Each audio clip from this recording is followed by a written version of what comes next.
पटना में आयोजित हुआ कन्या अभियंताओं का उन्मुखीकरण कार्यक्रम। मंत्री नीरज कुमार सिंह ने दी शुभकामनाएं। पटना के ज्ञान भवन में बिहार सरकार के नवनियुक्त कन्या अभियंताओं के लिए 3 दिवसीय गैर आवासीय उन्मुखीकरण कार्यक्रम का आयोजन किया गया। इस कार्यक्रम में 478 कन्या अभियंता शामिल हुए। कार्यक्रम में मंत्री नीरज कुमार सिंह भी उपस्थित रहे। आइए जानते हैं मंत्री ने क्या कहा।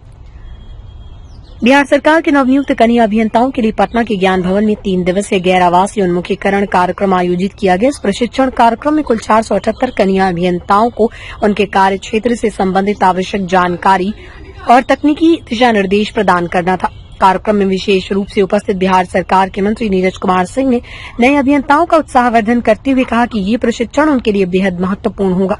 उन्होंने कहा कि ये 3 दिवसीय प्रशिक्षण कार्यक्रम कन्या अभियंताओं को इस क्षेत्र में कार्य करने के दौरान आने वाली चुनौतियों को समझने और उनसे निपटने में मदद करेगा। इससे न केवल उनकी कार्य क्षमता में सुधार होगा बल्कि बिहार के विकास कार्यों में भी तेजी आएगी।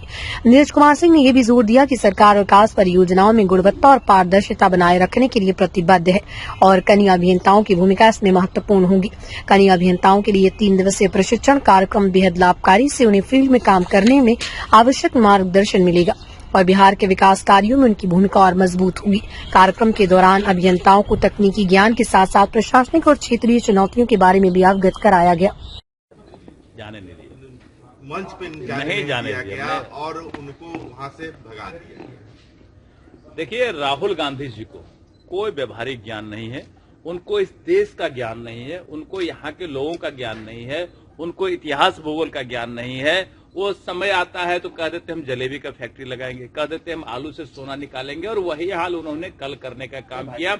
जिनके जयंती पर आए उनका नाम भूल गए। जगत चौधरी, जगलाल चौधरी जी को जगत चौधरी कह रहे हैं। इससे बड़ा दुखद क्या हो सकता है कि जो नेता जिस बड़े नेता के सम्मान में आते हैं, पुण्यतिथि हो, जयंती हो, उस पे आते हैं, उन्हीं का नाम भूल जाते हैं।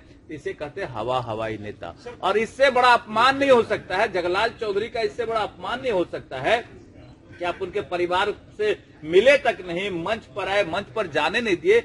इसका क्या संदेश? इसका ये संदेश है कि आपको जगलाल चौधरी जी को भुनाना है, उनके परिवार को नहीं देखना है। ये सबसे बड़ा दुखद बात है। हम सीधे तौर पे कहना चाहते हैं कि जिंदा का वैल्यू नहीं है, मरने पर आप उसका काम लूटने के चक्कर में है। ये सबसे गलत परंपरा है, गलत प्रथा है। हम इस प्रथा पे सभी पार्टी को संदेश देना चाहते हैं। अगर कुछ करना चाहते हैं तो उनके पीढ़ी को, उनके वंशज को देखिए, जो हम लोग करने का काम करते हैं। जो बड़े नेता है उन पे फूल चढ़ाते हैं, उनके परिवार के तरफ देखते नहीं है। ये काफी दुखद और चिंताजनक है।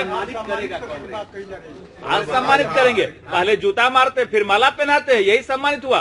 पहले मिलते नहीं है, धक्का देके बाहर करते हो, फिर सम्मानित करना चाहते। जो व्यक्ति, जो पार्टी ऐसे नेताओं का नाम तक भूल जाते हैं, वो क्या सम्मानित करेंगे? जब मीडिया में चला है, आपका धन्यवाद देते हैं कि आपने जब इस चीज को मीडिया में चलाया तो उनकी नींद खुली कि सम्मानित करेंगे। एक बार धक्का देते हैं और जूता मार देते हैं, दूसरी बार कहते हैं कि माला पहनाएंगे। ये काफी दुखद और चिंताजनक है।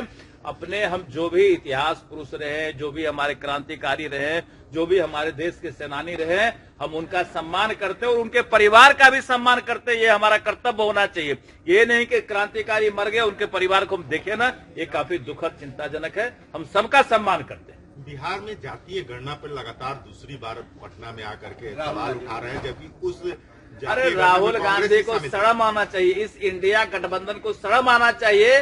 जब माननीय मुख्यमंत्री जी ने जातीय जनगणना किया तो ढोल बजा रहे थे कि हम लोग जातीय जनगणना कर दिए। अब गठबंधन इनका टूट गया तो एक दूसरे पर आरोप लगा रहे हैं। पहले आरजेडी से पूछिए, पहले और उनके दल से पूछिए कि ये वैल्यू किसने, कौन लोग इसको माने हैं जातीय जनगणना को। उस समय क्यों ढोल बजा रहे थे कि हमने जातीय जनगणना करा दिया, हमने बड़ा काम किया, कह रहे थे कि बिहार के तर्ज पर पूरे देश में होना चाहिए। अब किसी और स्टेट का नाम ले रहे हैं तो बिहार में आके बिहारियों को गाली दे रहे। इससे बड़ा दुखद बात नहीं हो सकता है कि बिहार में ही आके बिहारी को गाली दे रहे, आरजेडी को गाली दे रहे कांग्रेस वाले। दोनों से पूछ लीजिए कि क्या करना है।